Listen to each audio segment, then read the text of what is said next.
L'école, l'université ou tout simplement le système éducatif, peu importe comment tu l'appelles, a brisé des rêves, détruit des talents et brisé la vie des millions de personnes à travers le monde et dans le temps.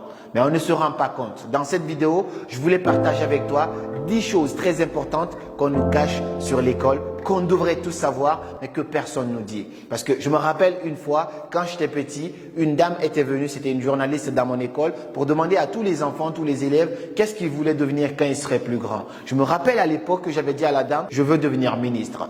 Directement, c'était ma réponse. C'était marrant, tout le monde s'est mis à rigoler, mais parce que j'avais été conditionné comme ça. Pour moi, il fallait faire des études, bosser dur, rester premier de sa classe, avoir un diplôme, trouver un excellent boulot, grandir, devenir ministre et même président de la République. J'étais conditionné que comme ça. Je pensais que c'était ça la seule équation pour vivre la vie. On passe plus de 20 ans de notre vie à étudier, c'est-à-dire de la maternelle jusqu'à un doctorat, des trucs comme ça. Et au final, pour sortir avec très peu de choses qu'on sait sur la vie en particulier. Dans cette vidéo, je vais donc te partager 10 choses qu'on nous cache sur l'école, qu'on devrait tous savoir. Si tu es un partisan, un amoureux de l'école, je suis désolé pour toi, mais cette vidéo, elle n'est pas faite pour toi parce que je vais te dire des vérités ici qui ne vont pas être forcément confortables pour toi. La première chose que je veux que tu saches, c'est que l'école nous donne une mauvaise définition de l'échec.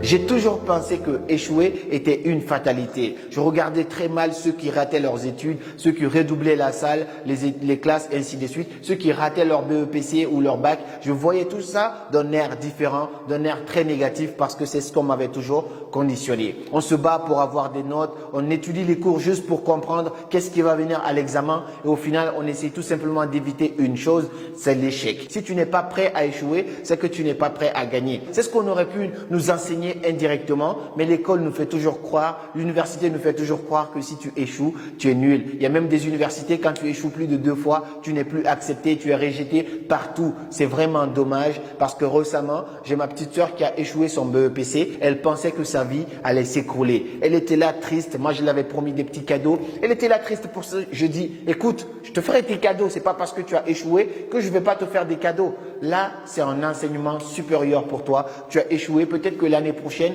quand tu reviendras, tu seras la meilleure encore. Mais vu que le système nous a fait comprendre que c'était négatif, ses amis se moquaient d'elle. Elle avait du mal. Elle était obligée de changer d'école juste pour fuir le regard des autres. Est-ce que c'est la faute de ses amis?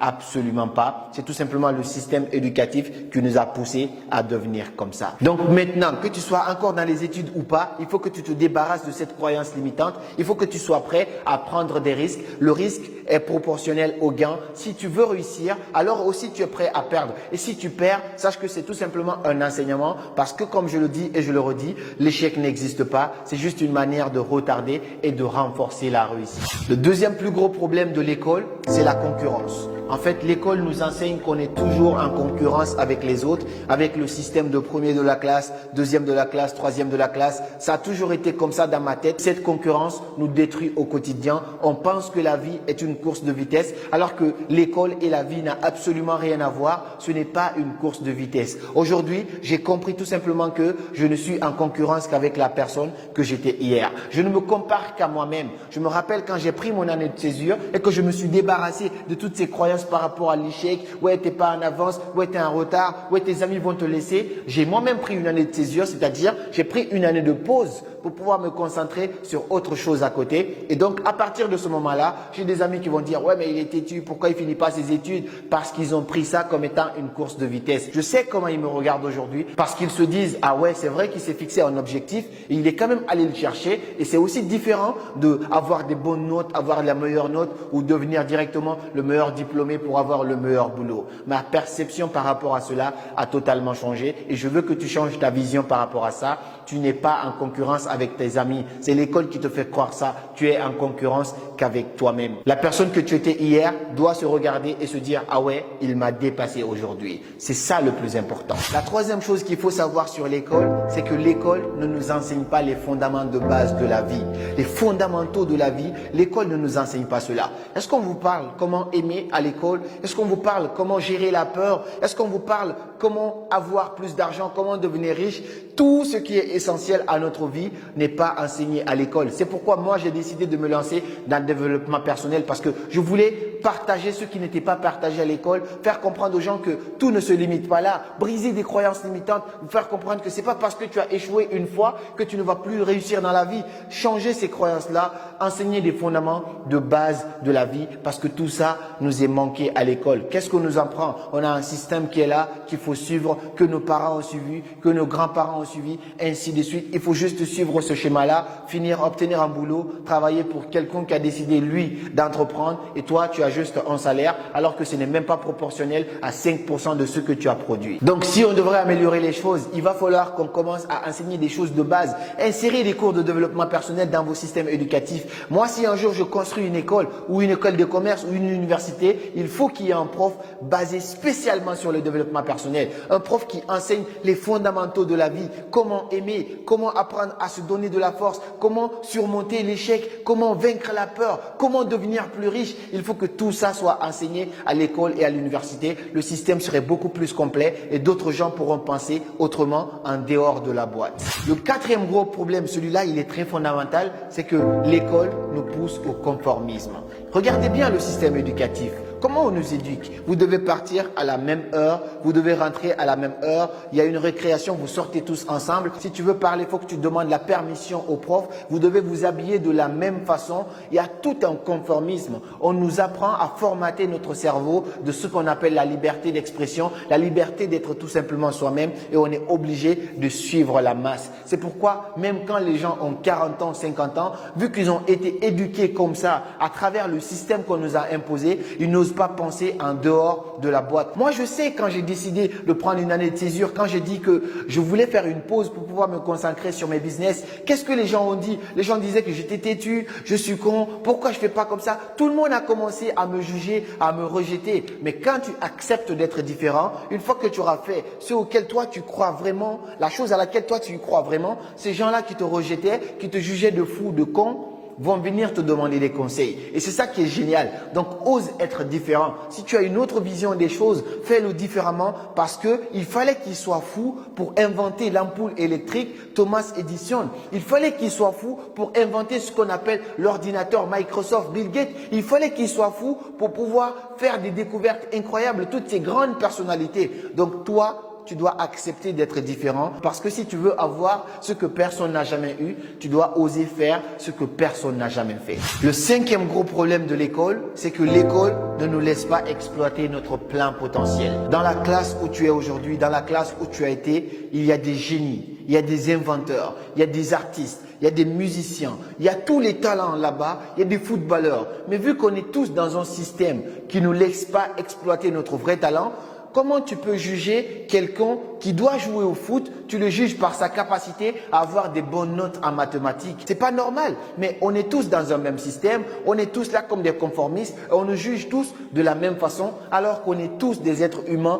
différents. Ce n'est pas pour rien qu'on a une empreinte digitale spécialement à nous. Quand tu mets ton empreinte quelque part, personne d'autre ne peut ouvrir à ta place. Mais pourquoi on nous pousse à faire alors comme tout le monde? Tu as 14 matières en un seul semestre. Comment tu peux avoir le temps de te concentrer sur autre chose? Qu'est-ce que tu peux retenir dans tout ça? Tu sors le matin, tu rentres le soir, après encore le soir, tu dois bosser pour les cours du lendemain. Et tout ça pour obtenir un diplôme que l'employeur ne va même pas prendre le temps de regarder. Tous les boulots que j'ai obtenus, on te demande un diplôme, mais c'est juste tu le photocopies, tu l'amènes, il va même pas regarder, juste la preuve que tu as quelque chose. Moi, j'ai été toujours victime de cela parce qu'il y avait tellement de matières, je ne pouvais même pas penser à lancer un business à côté parce que c'était compliqué, il n'y avait pas beaucoup de temps. Quand tu rentres le soir, tu es lessivé. Et pire encore pour des gens qui habitent en Europe, ainsi de suite. Quand tu rentres le soir, tu dois encore aller bosser parce que tu dois payer ton loyer, tu dois payer tes trucs. Tu n'as même pas le temps de découvrir la vraie personne que tu es. Tu n'as pas le temps de te découvrir, de découvrir tes talents. La sixième chose que tu dois savoir sur l'école,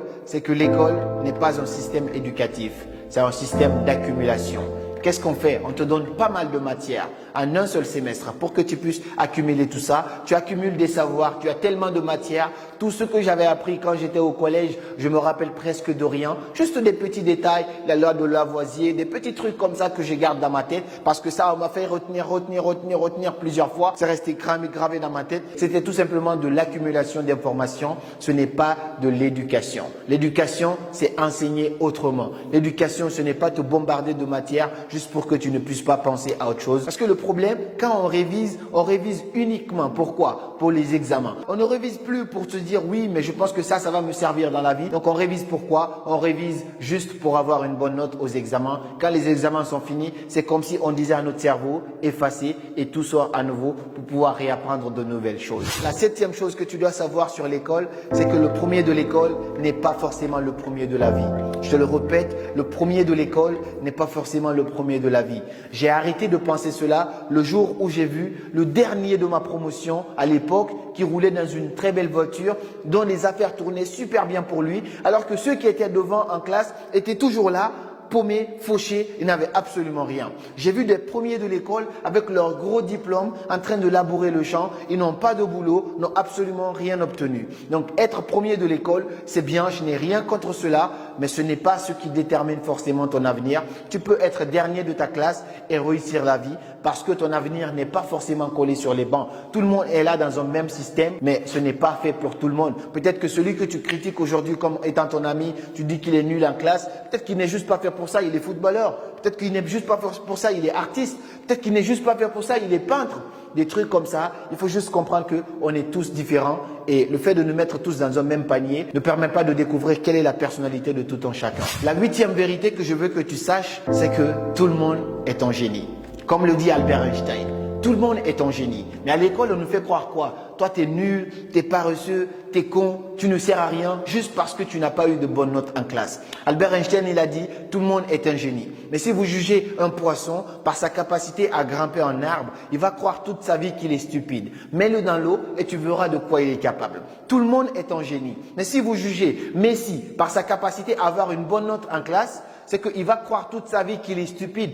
Donne-le la balle, mets-le sur le terrain et tu verras de quoi il est capable. Tout le monde est un génie. Mais si vous jugez LeBron James par sa capacité à avoir de bonnes notes en classe, il va croire toute sa vie qu'il est stupide. Donne-le la balle et tu verras de quoi il est capable. Tout le monde est un génie. Mais si vous jugez Michael Jackson par sa capacité à avoir de bonnes notes en classe, il va croire toute sa vie qu'il est stupide. Donnez-le le mic et laissez-le danser. Vous verrez de quoi il est capable. Alors, l'école doit arrêter de nous faire croire qu'on est con, on n'est pas con, on n'est pas mal intelligent, c'est tout simplement que tout le monde n'est pas à sa place. Et la neuvième chose que tu dois savoir sur l'école, c'est que l'école tourne autour du pot. Le problème avec le système éducatif, c'est qu'on met un semestre, parfois même 2 semestres, à t'enseigner des choses que tu pourras apprendre tout seul en 2 mois.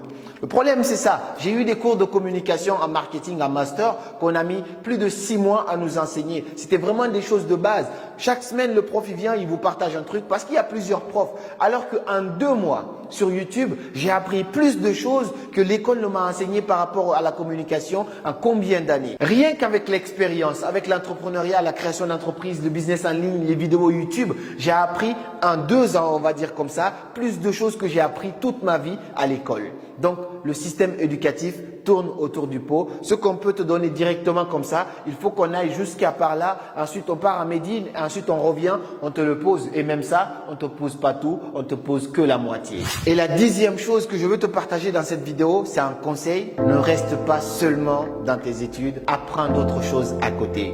Un jour, Jack Ma, il a dit que lui, il ne veut pas que son fils devienne premier de sa classe, soit le meilleur, ait 18 de moyenne. Il veut juste que son fils ait la moyenne. Reste dans les 10, les 11 de moyenne. Parce que celui qui a 18 de moyenne n'a pas le temps de se concentrer, de développer d'autres compétences à côté. Mais si tu as 11, ça veut dire que tu es moins impliqué que les autres. Et donc, cela te laisse un petit peu un temps de réflexion pour pouvoir développer d'autres compétences à côté. Donc, si tu peux développer d'autres compétences à côté, je t'en supplie, développe ces compétences compétences, tu ne vas pas les regretter. Moi, j'ai fait des études, bien sûr, mais ce sont les compétences que j'ai développées de côté qui m'ont servi 10 fois plus que ce que j'ai étudié. J'ai fait un stage, ça a failli me déprimer. Je n'ai absolument rien contre le système éducatif, rien contre ceux qui travaillent, ainsi de suite. J'ai des amis qui travaillent super bien, mais ils ne sont pas tous forcément épanouis. Je connais des gens qui ont fait des études, qui ont fini, qui ont des masters, mais qui ne sont pas heureux, qui ont des salaires bien élevés, 2000, 3000 euros, qui ne sont pas heureux. Donc cela ne garantit pas forcément ton bonheur. Apprends d'autres compétences à côté. Ça sera ta porte de sortie peut-être demain. Fais des choses que tu aimes à côté. Comme ça, demain, si jamais le fait de passer 20 ans de ta vie à étudier quelque chose ne te plaît pas au final, comment on peut accepter de ne pas faire autre chose à côté? J'espère que tu ne tomberas pas dans ce piège. J'espère que cette vidéo t'a plu. Si c'est le cas, partage ça à tous tes amis qui sont élèves et étudiants pour qu'ils puissent être alertés, pour pouvoir commencer à entreprendre de petites choses à côté et mieux s'y prendre la prochaine fois face à ces défis. Donne-moi ton avis en commentaire. Qu'est-ce que toi tu aimerais apprendre à l'école et avec quoi tu es d'accord ici? Je te répondrai avec un grand plaisir. Et puis on se dit à très bientôt pour de nouvelles vidéos.